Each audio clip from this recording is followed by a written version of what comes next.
தமிழ்நாடு முதலமைச்சர் அவர்களுக்கு வணக்கம். நாங்கள் புதுக்கோட்டை மாவட்டம் கந்தரவட்டையிலேருந்து பேசுகிறோம். முஸ்லீம் தெரு.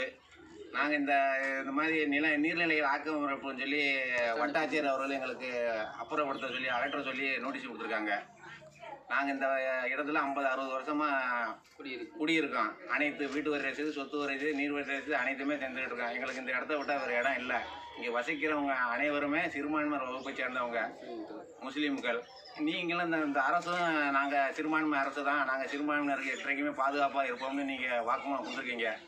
அதை நிறைவேற்றுமாறு உங்களை தலைமையோடு நாங்கள் கேட்டுக்கொள்கிறோம்.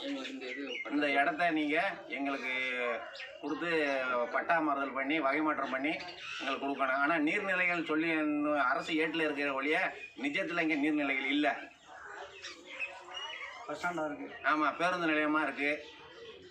இதை நீங்கள் கவனத்தில் கொண்டு எங்களுக்கு இந்த சிறுபான்மையினர் வகுப்பை சேர்ந்த அனைவருக்கும் எங்களுக்கு இந்த வீடுகளை மறுபடியும் இது பண்ண மாதிரி உங்களை தாழ்மையோடு கேட்டுக்கொள்கிறோம்.